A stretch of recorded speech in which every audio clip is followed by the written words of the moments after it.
Taurat dikatakan adalah hukum yang tidak mungkin dikerjakan oleh seorang manusia dengan sempurna. Dan kegenapan dari hukum Taurat adalah Yesus Kristus itu sendiri. Karena hanya Ialah saja yang mampu. Ini adalah pernyataan, ataupun pengajaran, atau doktrin yang diajarkan secara terus-menerus dari generasi ke generasi. Mari kita pikirkan baik-baik. Jika hukum Taurat terlalu sukar untuk dikerjakan manusia, dan hanya Yesus saja yang mampu, yang mana Ia adalah Tuhan. Maka pertanyaan yang harus ditanyakan adalah, mengapa Bapa di sorga yang dikatakan penuh dengan kasih memberikan aturan-aturan yang tidak mungkin dikerjakan manusia, kecuali sekali lagi, oleh Tuhan sendiri? Apakah dikatakan penuh dengan kasih jika aturannya tidak masuk akal? Jadi, apakah hukum Taurat terlalu sukar untuk dikerjakan? Ketika Bapa memberikan Taurat kepada Nabi Musa, apakah Ia mengatakan kepada Musa bahwa ini adalah aturan-aturan yang sulit, yang mana hanya bisa dikerjakan oleh Mesias suatu saat nanti, ribuan tahun setelah Taurat diberikan? Tetapi Musa tetaplah harus menyuruh bangsa Israel untuk mengerjakannya, walaupun tentu saja mustahil untuk dikerjakan. Adakah tertulis demikian? Tentu saja tidak ada. Berikutnya, perhatikan kalimat, tidaklah terlalu sukar. Untuk siapakah ditujukan?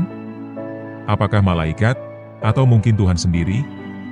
Tidak, karena katamu di sini, ditujukan untuk manusia, untuk orang-orang yang ada di Gunung Sinai.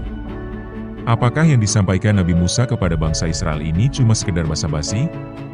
Walaupun sebenarnya Bapa di sorga, dan pastinya juga Musa mengerti, bahwa sebenarnya mustahil bangsa Israel dapat mengerjakannya. Karena jika Musa mengatakan bahwa Taurat yang dari Bapa di sorga sulit untuk dikerjakan, maka tidaklah dapat dikatakan Bapa yang penuh kasih.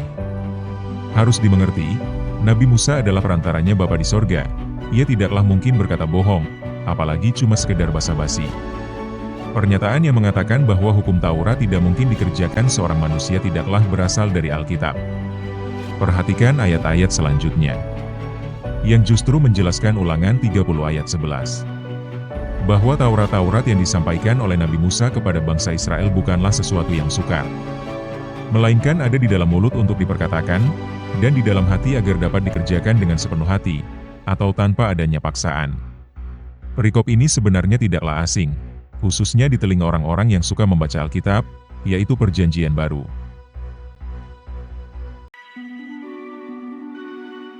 Apakah ayat ini terlihat bahwa Rasul Paulus menyarankan agar murid-murid tidak mengerjakan Taurat?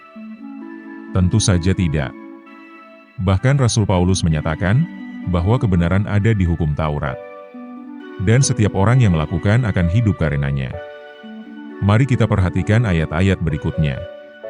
Kata-kata ini jelas dikutip dari Ulangan 30 ayat 11. Ia menjelaskan bahwa hukum Taurat tidaklah terlalu sukar dikerjakan. Dengan demikian Rasul Paulus hendak menjelaskan bahwa firman yang diberitakan oleh Rasul Paulus kepada murid-murid sama seperti yang diberitakan oleh Nabi Musa di Gunung Sinai, yaitu Taurat.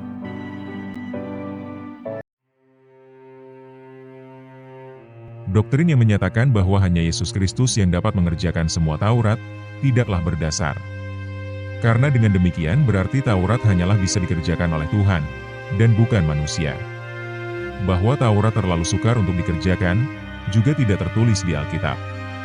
Justru di Ulangan 30 ayat 11 tertulis, tidak terlalu sukar, yang dikutip oleh Rasul Paulus kepada jemaat di Roma. Jika Anda sebagai orang tua yang baik dan benar, tahu memberikan perintah kepada anak-anaknya, dengan memberikan perintah-perintah yang masuk akal, mungkinkah Bapa di sorga yang penuh dengan kasih memberikan aturan-aturan sukar?